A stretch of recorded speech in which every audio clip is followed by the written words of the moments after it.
मालेगाव शहरात डेंग्यूचे 16 सक्रिय रुग्ण आढळून आल्याची पार्श्वभूमीवर जिल्हाधिकारी आयुष प्रसाद यांनी महानगरपालिका आरोग्य विभागाच्या वरिष्ठ अधिकाऱ्यांसमवेत परिस्थितीचा सविस्तर आढावा घेतलाय। डेंग्यूचा प्रादुर्भाव रोखण्यासाठी प्रतिबंधात्मक उपाययोजनांना अधिक गती देण्याचे निर्देश देतानाच आगामी 3 दिवसात 10,000 डेंग्यू चाचण्या करण्याचे उद्दिष्ट आरोग्य विभागाला देण्यात आले। या आढावा बैठकीस महापौर शेख नसरीन बानो खालीद, स्थायी समिती सभापती एजाज बेग, नगर प्रशासनासह आयुक्त श्याम विठ्ठल गोसावी यांच्यासह महानगरपालिका व आरोग्य विभागाचे वरिष्ठ अधिकारी उपस्थित होते।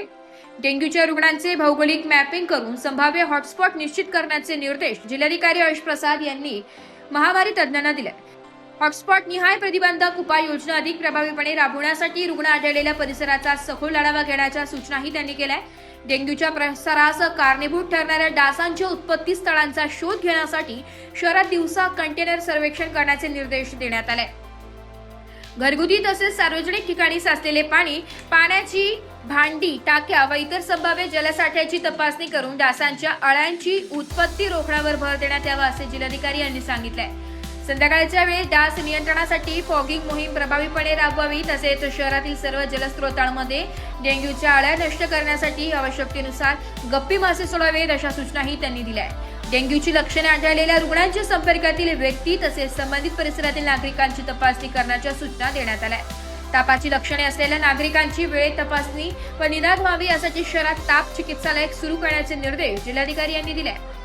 चाचण्यांचे प्रमाण वाढवून संभाव्य रुग्णांचे लवकर निदान उपचार सुनिश्चित करण्यावर त्यांनी भर दिलाय। नागरिकांना पाणी दीर्घकाळ साठवून ठेवण्याची आवश्यकता भासू नये यासाठी किमान 2 दिवसातून एकदा पाणी पुरवठा करण्याच्या दृष्टीने आवश्यक नियोजन करण्याच्या सूचना देण्यात आल्या। पाणी पुन्हा भरून घेण्यापूर्वी साठवणुकीची भांडी व कंटेनर स्वच्छ धुणे, पाणी साचू न देणे आणि डेंग्यू प्रतिबंधक उपाययोजनांबाबत नागरिकांमध्ये व्यापक जनजागृती करण्याचे निर्देशही जिल्हाधिकाऱ्यांना दिले आहे। आढावा बैठकीदरम्यान जिल्हाधिकारी आयुष प्रसाद यांनी डेंग्यू बाधित रुग्णांना प्रकृतीची माहिती दिली आहे। आरोग्य विभागाने दिलेल्या माहितीनुसार शहरातील सर्व डेंग्यू बाधित रुग्णांची प्रकृती स्थिर असून ते धोक्याबाहेर आहे। ब्युरो रिपोर्ट, नाशिक लोकशाही न्यूज, नाशिक।